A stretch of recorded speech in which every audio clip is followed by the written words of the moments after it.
Informação que a gente tem lá da Argentina, as televisões lá da Argentina já estão dando como certa a vitória de Javier Milei neste segundo turno da eleição para a presidência da Argentina. Segundo informações que a gente tem aqui, o próprio Javier Massa chegou agora há pouco ao bunker. Aliás, Javier, depois de algumas... Já ouvi os dois, hein? Estou aqui desde as 3 horas. Respondeu a minha pergunta. A gente vai confundindo as coisas.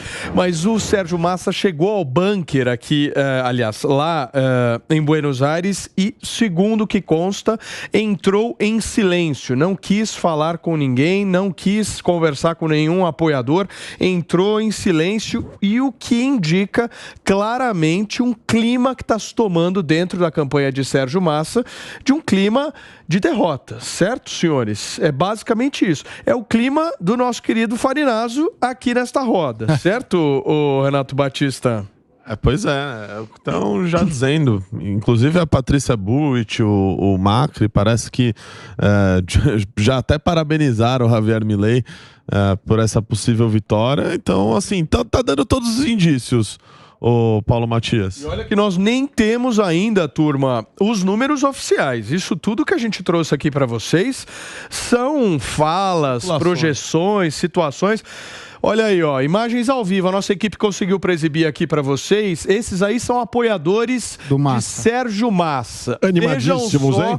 A cara deles nesse momento não é uma cara das melhores, certo, Acácio Miranda? Eu já vi comitês políticos mais animados do que esse nesse momento. Há uma bandeira ali de Evita e pessoas ali não tão animadas assim nesse momento no comitê de Sérgio Massa. Imagens ao vivo, direto de Buenos Aires, na Argentina, que eu trago para você. E a informação que eu te trouxe é essa: o Massa chegou lá, não deu oi para ninguém, entrou dentro do comitê e ainda não se pronunciou. Os resultados ainda não saíram, mas o clima é dos piores no comitê de Sérgio Massa. Diogo da Luz, tudo em política é uma questão de símbolo, né? Os símbolos são muito fortes, mas nós tivemos um símbolo aqui no século passado no Brasil, na Prefeitura de São Paulo, de um candidato sentando na cadeira de prefeito antes da hora, que foi muito ruim, né? Tudo indica que aí eles têm informações mais consistentes do que nós tivemos naquele momento. Me parece que realmente é o que vai acontecer e começo até a torcer para que aquela pergunta que eu fiz há pouco acabe acontecendo, de haver um apoio mais adiante do Sérgio Massa ao grupo do Milei. Pelo menos uma cooperação. Diogo, mas só tem um ponto, hein? O candidato sentou na cadeira antes da abertura das urnas. Aqui a comemoração já se dá depois do fechamento. Sem dúvida. E parece uma situação bem diferente, já tá chorando antes da urna. E parece que eles têm informações muito claras aí também, né?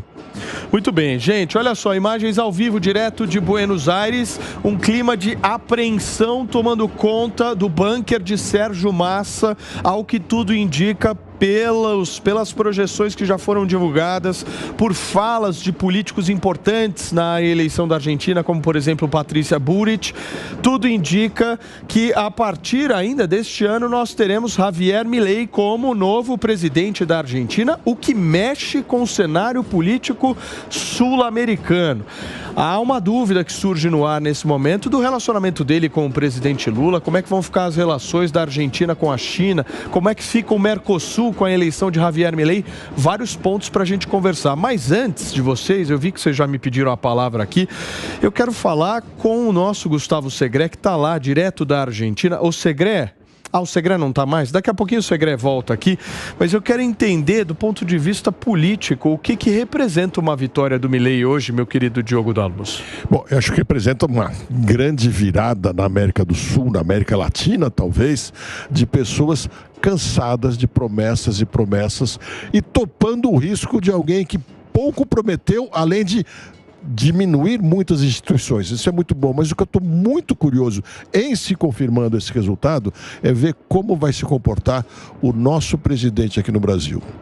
Porque eu espero que, da mesma maneira que ele deu uma declaração que eu achei razoável antes das eleições, que ele dê uma declaração de estadista, que ele reconheça e parabenize o vencedor das eleições e se coloque à disposição para o melhor entendimento possível e nenhuma pedra no caminho. Como espero também que, em se confirmando a vitória do Milei, ele não venha com discursos que causem qualquer tipo de separação. Brasil e Argentina precisam muito uns dos outros.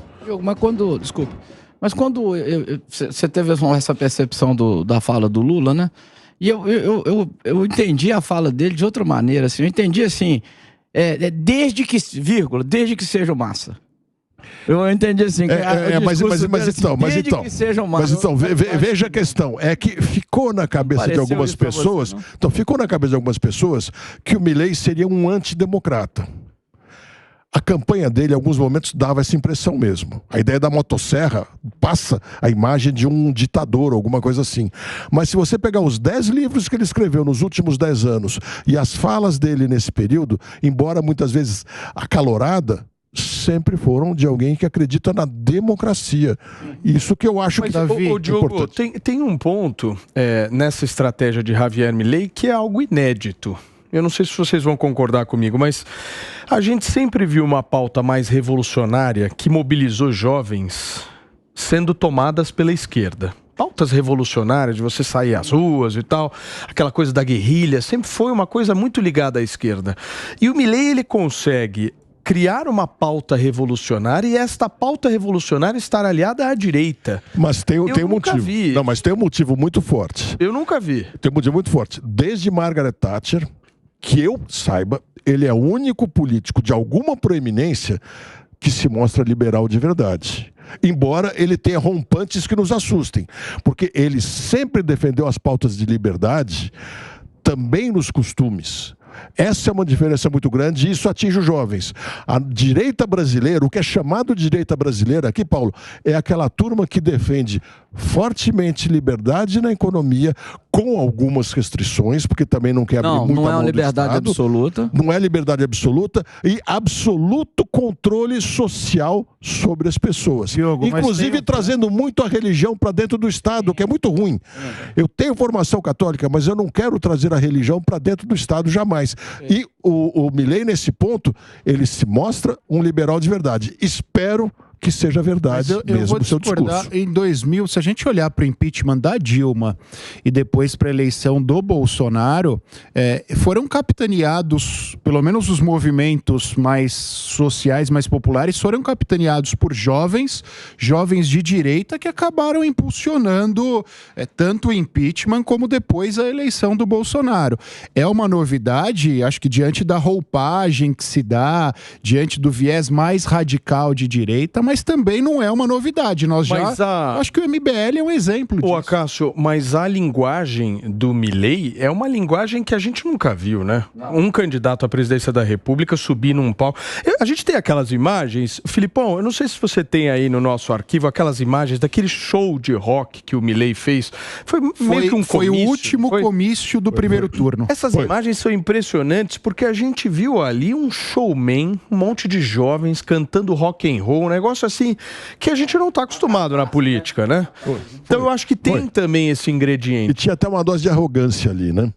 Podia ter uma dose de arrogância, mas assim, do ponto de vista de mobilização, era um negócio impressionante. A emoção que transmitia aquilo, né? A energia que transmitia. Mas agora tem outra dele que levou, ele até tinha uma dose de arrogância. O Segré falou aqui que em todos os debates ele chamava de burro, de ignorante, quem discordava dele. Então ele cresceu, ele fez, ganhou essa musculatura com essa postura.